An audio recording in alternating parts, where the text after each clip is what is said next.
പ്രിയ മിത്രങ്ങളെ, chess കമ്പിൾ മുന്നോട്ട് വയ്ക്കുന്ന compact ജീവിത രീതിയിൽ എം സൂചിപ്പിക്കുന്നത് മോഡറേഷൻ അഥവാ മിതത്വത്തെയാണ്. ജീവിതത്തിൽ പല കാര്യങ്ങളിലും തീവ്രമായ നിലപാടുകൾ വച്ചു പുലർത്തുന്നവരുണ്ട്. ഈ തീവ്രത നെഗറ്റീവോ പോസിറ്റീവോ ആകാം. സ്നേഹം എന്ന പോസിറ്റീവ് വികാരത്തിൻ്റെ നെഗറ്റീവ് തീവ്രതയാണ് വിദ്വേഷം. നെഗറ്റീവ് തീവ്രത ഒരു തരത്തിലും നമുക്ക് ഭൂഷണമല്ല. അതുകൊണ്ടുതന്നെ നെഗറ്റീവ് തീവ്രതയിൽ നിന്നും പോസിറ്റീവായ അവസ്ഥയിലേക്ക് ക്രമേണ മനസ്സിനെ എത്തിക്കുവാനുള്ള ശ്രമം നടത്തേണ്ടതാണ്. എന്നാൽ പോസിറ്റീവ് തീവ്രതയിൽ നിന്നും ബോധപൂർവം പിൻവാങ്ങി വളരെ പക്വമായ നിലവാരത്തോടെ എന്തിനേയും കൈകാര്യം ചെയ്യുവാൻ സാധിക്കുന്നതാണ് മിതത്വം എന്നതുകൊണ്ട് അർത്ഥമാക്കുന്നത്. മിതത്വം ഒരു വ്യക്തിയിൽ അന്തർലീനമായ സഹജമായ സ്വഭാവഗുണമാകുന്നു.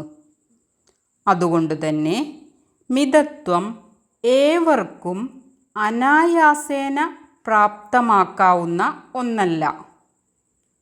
അതിനാൽ മിതത്വം ശീലിക്കുവാൻ ബോധപൂർവം സ്ഥിര പരിശ്രമം നടത്തേണ്ടത് ആവശ്യമാണ്.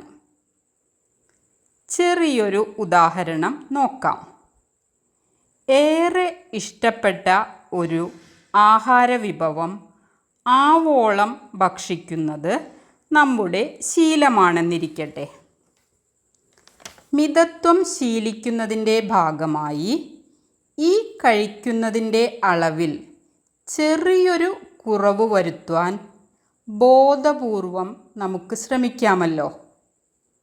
തിടുക്കം കൂട്ടാതെ ബോധപൂർവം തുടർച്ചയായ ശ്രമത്തിലൂടെ മിതമായ അളവിലേക്ക് എത്തിച്ചേരാൻ സാധിക്കുമെന്നതിൽ സംശയമില്ല. ഇപ്രകാരം പ്രകൃതി വിഭവങ്ങളാകട്ടെ, സമ്പത്തോ സുഖസൗകര്യങ്ങളോ എന്തുമാകട്ടെ, മിതമായ അളവിൽ ഉപയോഗിക്കുക എന്നത് സമൂഹത്തോടുള്ള നമ്മുടെ ധാർമ്മിക ഉത്തരവാദിത്തവുമാകുന്നു. മിതത്വം എന്നത് സാത്വികരിൽ കണ്ടുവരുന്ന സഹജമായ ഗുണവിശേഷമാകുന്നു. വളരെ ബാലൻസ്ഡായ അവസ്ഥയിൽ മനസ്സിനെ നിലനിർത്താനുള്ള ശേഷി ഇതിനുണ്ട്. അതിനാൽ തന്നെ വിഭാഗീയതകൾ ഏതും മറന്ന് സകലരോടും സഹവർത്തിക്കുവാനുള്ള മാനസികാവസ്ഥയും അനായാസം ആർജിച്ചെടുക്കാനാകും.